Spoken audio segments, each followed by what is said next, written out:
अस्सलाम वालेकुम नाज़रीन, ड्रामा से अदावत की नेक्स्ट एपिसोड में आप देखेंगे आखिर ये अरीबा अपनी चालों में कामयाब हो रही है, सबकी हमदर्द भी बनी रही और मीठी भी बन रही है, मगर ये मालूम नहीं कि अंदर ही अंदर से वो जड़ें भी काट रही है। मारिया तो आंखें बंद करके उसका एतबार कर रही है। और तो और यहाँ पर जब मारिया का कजिन जवाद आया तो उससे काफी फ्रैंक होता है। तो बस फिर अरीबा ने इसी बात का बहुत ही अच्छे से फायदा उठाया और इसी जवाद को लेकर फाहद को बदगुमान भी कर दिया। फिर यूं ही कुछ ही दिन बीते थे कि जवाद मारिया से मिलने के लिए फिर से आ जाता है। दोनों ही हॉल में बैठे सबके सामने गप्पे हाँक रहे हैं, मजाक कर रहे हैं और अरीबा इन्हें देखकर काफी खुश होती है कि ये दोनों अच्छा खेल खेल रहे हैं, ऐसे में कामयाबी तो मुझे ही मिलेगी।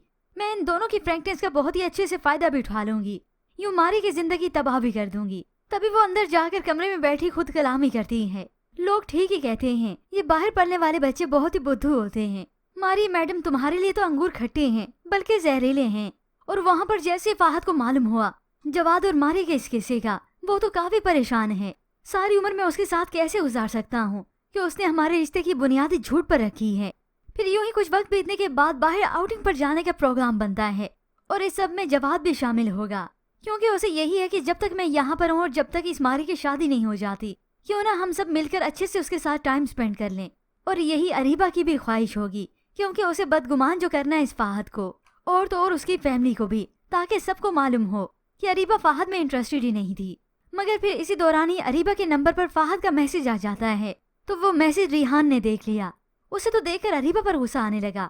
तुम्हारी इतनी फ्रैंकनेस कब हो गई फाहद के साथ कि तुम्हारे नंबर पर उसका मैसेज आया? बस ये बात सुनना थी कि अरीबा तो फूट फूट कर रोने लगी कि आप मुझ पर शक करेंगे, मैं ये सोच भी नहीं सकती थी। मैं तो मारी के भले के लिए ये सब कुछ कर रही हूँ, चाहती हूँ कि फाहद और मारी के दरमियान अच्छी अंडरस्टैंडिंग हो, मगर मैं सोच भी नहीं सकती थी आप इस बात का गलत मतलब लेंगे। मैं तो सब कुछ भुला के ये सब कुछ कर रही हूँ। आखिर ये सब सुनकर और इसका रोना धोना देखकर तो रिहान का दिल ही पिघल जाएगा। वो अपने आप में ही गिल्ट महसूस करने लगेगा और अरीबा को मनाएगा। अरीबा, देखो मुझसे गलती हो गई, अच्छा मुझे माफ कर दो, मैंने तुम्हें गलत समझा। तो बस फिर जैसे ही वो कमरे से बाहर निकलता है, अरीबा की तो बतीसियां बाहर आ गईं। बच गई अरीबा। तो बस फिर बीच की जाने का प्रोग्राम बनता है। सभी एक साथ जमा है, फाहद भी है, जवाद भी है और तो और फाहद की वालदा भी है। अब इस सब के दौरान जवाद और मारी की फ्रैंकनेस खत्म नहीं होती। वो तो उसे बुलाता है, चलो एंजॉय करते हैं, मगर थोड़ी देर बाद मारिया कुछ रूठ जाती है। तो उधर सामने खड़ी अरीबा उसके पास फाहद जाता है। तभी वो मारिया के मुतालिक गिला करने लगा। मैं तो चाहता हूँ मेरा लाइफ पार्टनर मेरे साथी की तरह हो, मगर उसने तो शादी से पहले ही मुझसे इतना कुछ छुपाया है। तो अरीबा उसे कहती है, हमारे यहाँ अगर लड़की से पूछा जाए तो उसे इनकार की गुंजाइश नहीं दी जाती, उसे हाँ हर हालत में करनी होती है। ये सुनकर तो फाहद और बदगुमान हो गया।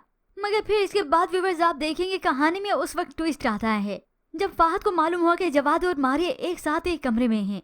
जैसे वो दरवाजा खोलते तो जवाद की आवाज उसके कानों में पड़ती है।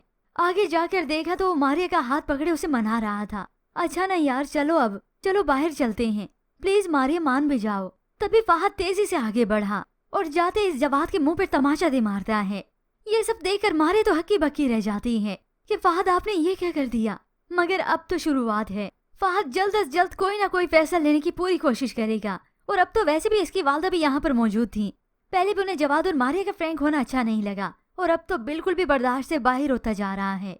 और फिर आखिर एक दिन जब ये सारे मामलात सॉर्ट आउट नहीं होंगे, ये अरीबा रिहान को भी अपनी बहन मारिया से बदगुमान कर देगी। तब तो मामलात और भी बिगड़ जाएंगे, जो कि व्यूअर्स आप आने वाले साथ में देखेंगे, क्योंकि इससे पहले तो फाहद और मारिया का निकाह टूटने वाला है। और व्यूअर्स इसके मुतालिक आप क्या राय रखते हैं, हमें अपनी कीमती राय का इज़हार जरूर कीजिएगा। मज़ीद ड्रामा रिव्यूज के लिए आप देखते रहिए उर्दू टीवी।